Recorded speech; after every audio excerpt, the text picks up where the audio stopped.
क्या आपने कभी ऐसा भक्त देखा है जिसे मार पड़ रही हो और वो मुस्कुरा रहा हो, जिसे लोग चोर समझ रहे हों और भगवान कह रहे हों, इसकी चोट मैंने अपने ऊपर ले ली है।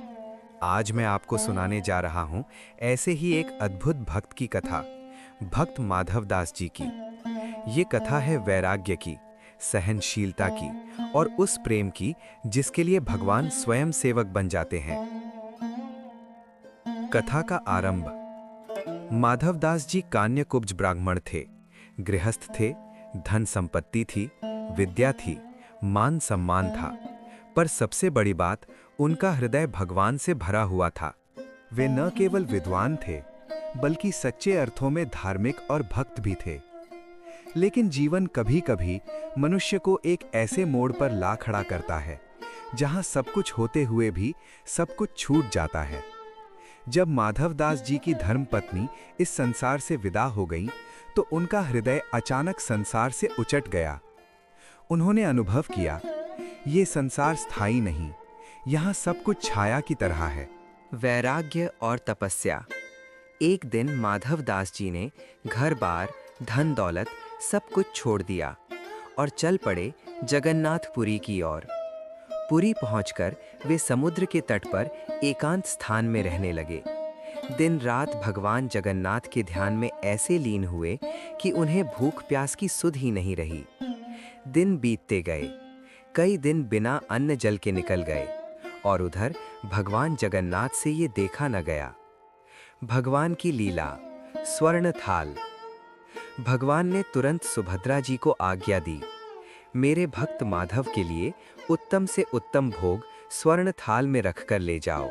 सुभद्रा जी पहुंची, पर देखा माधवदास जी ध्यान में इतने मग्न हैं कि किसी का आना जाना उन्हें दिख ही नहीं रहा। सुभद्रा जी ने ध्यान भंग करना उचित न समझा, थाल पास रख दिया और लौट गईं।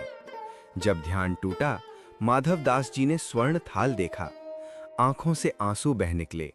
उन्होंने समझ लिया, ये मेरे प्रभु की कृपा है। भोग लगाया, प्रसाद पाया और फिर ध्यान में लीन हो गए। चोरी का आरोप और मार। उधर मंदिर में पट खुले और स्वर्ण थाल गायब। पुरी में हड़कंप मच गया। खोजबीन हुई और थाल माधवदास जी के पास मिला। बस फिर क्या था, उन्हें चोर समझ लिया गया। पुजारियों ने बिना कुछ सुने चाबुक बरसाने शुरू कर दिए और माधवदास जी मुस्कुराते रहे। न कोई शिकायत, न कोई क्रोध। भगवान का क्रोध। रात को भगवान पुजारियों को स्वप्न में प्रकट हुए और बोले, मूर्खों, जिसे तुम मार रहे थे, उसकी चोट मैंने अपने ऊपर ले ली है। यदि अभी भी मेरे भक्त के चरणों में गिरकर क्षमा न मांगी, तो तुम्हारा नाश निश्चित है। डरे हुए पुजारी दौड़ते हुए पहुंचे और माधवदास जी के चरणों में गिर पड़े। माधवदास जी ने मुस्कुराकर कहा, क्षमा कर दिया। भक्त का हृदय दयालु होता है। रोग और भगवान की सेवा। एक समय माधवदास जी गंभीर रोग से ग्रस्त हो गए।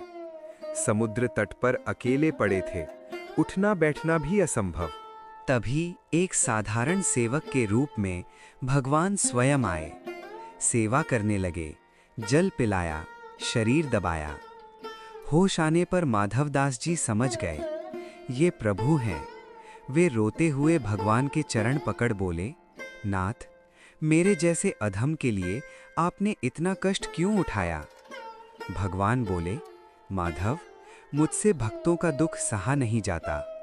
प्रारब्ध भोगना पड़ता है, पर सेवा में स्वयं करता हूँ। कहकर भगवान अंतर्धान हो गए और माधवदास जी पूर्णतः स्वस्थ हो गए। पागलपन की लीला। अब लोग माधवदास जी को घेरने लगे।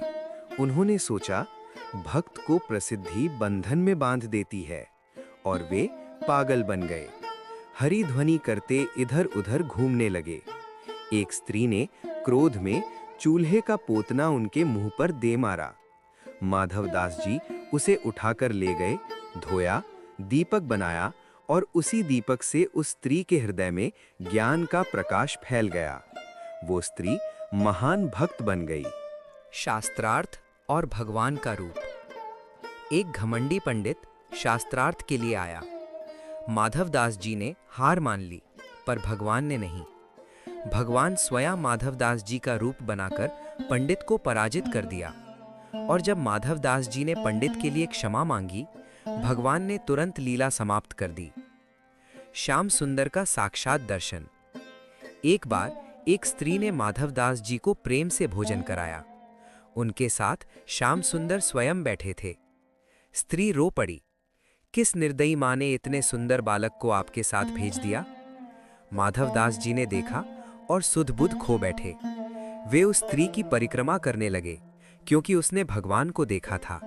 भक्त माधवदास जी सिखाते हैं कि सच्चा भक्त अपमान में भी मुस्कुराता है। भगवान अपने भक्त की चोट खुद सह लेते हैं, और जहां प्रेम हो वहां भगवान स्वयं प्रकट होते हैं। ऐसे ही भक्तों के कारण आज भी ये संसार टिका हुआ है। जय जगन्नाथ।